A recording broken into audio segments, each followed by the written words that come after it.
राहुल ने एमपी में 24 के चुनावी कैंपेन की शुरुआत की, लेकिन टेप वही ऑन किया जो 2023 में बजा चुके हैं। चुनाव लोकसभा का, पोस्टर कांग्रेस का और फोटो बीजेपी कैंडिडेट की। एमपी में राहुल की रैली से पहले बड़ी फजीहत हो गई।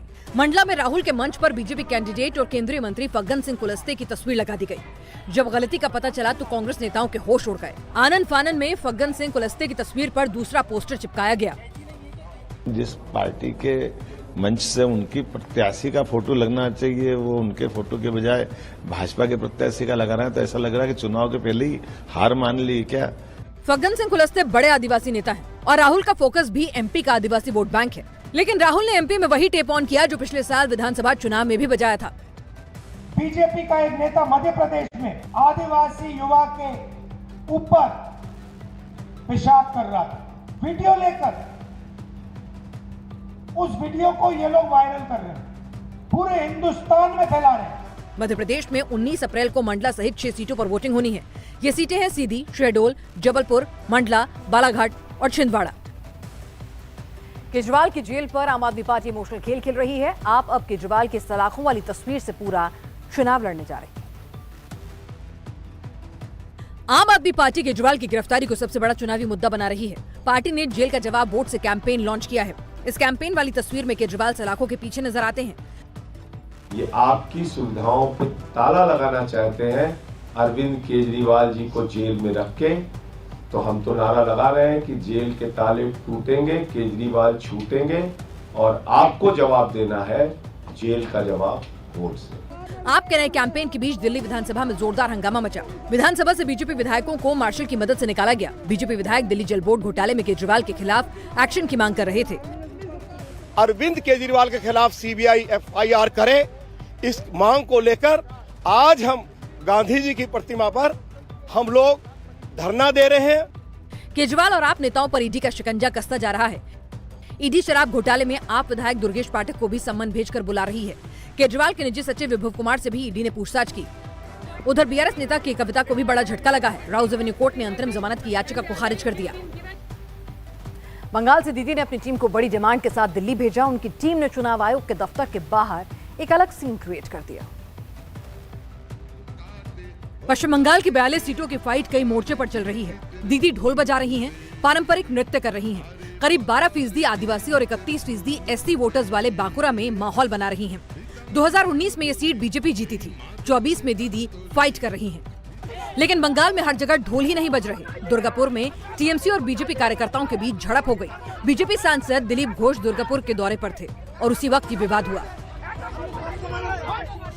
चुनावी सभा में ममता दंगे का डर दिखा रही हैं। जांच एजेंसियों पर भड़क रही हैं। एक पॉकेट में एनआईए और एक पॉकेट में सीबीआई, एक पॉकेट में ईडी तो और एक पॉकेट में इनकम टैक्स।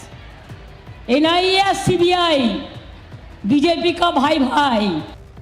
टीएमसी को सबसे बड़ा डर सता रहा है जांच एजेंसियों के एक्शन का। चुनाव आयोग के पास इसकी शिकायत लेकर ममता ने एक टीम भी दिल्ली भेजी। टीएमसी का ड्रामा चुनाव आयोग के दफ्तर के बाहर ही शुरू हो गया। दीदी के डेलीगेशन ने दफ्तर के बाहर ही धरना शुरू कर दिया। जांच एजेंसियों के प्रमुखों को हटाने की मांग कर डाली। जम्मू कश्मीर में इंडिया अलायंस की डील लॉक हो गई है। 50-50 के फॉर्मूले पर कांग्रेस और नेशनल कॉन्फ्रेंस चुनाव मैदान में उतरने जा रहे हैं। जम्मू कश्मीर और लद्दाख की 6 सीटों पर 50-50 का फॉर्मूला बना है। उधमपुर, जम्मू और लद्दाख सीटें कांग्रेस के खाते में गई हैं। अनंतनाग, बारामूला और श्रीनगर पर नेशनल कॉन्फ्रेंस लड़ेगी। फिलहाल हमारी मुकम्मल तवज्जो जो है वो इन 6 सीटों पे है। मिलके हम इन 6 सीटों पे कामयाबी हासिल करेंगे। उसके बाद विधानसभा के लिए जो हमें फिर कदम उठाने होंगे। छोटी सी जगह पर गुंजाइश सीटों के बंटवारे की और कुछ नहीं दिखी। हमने सारे प्रयास किए, आपने भी बात करी, हमने भी बात करी, सारे प्रयास किए, लेकिन आज की जो स्थिति है वो आपके सामने रखी है।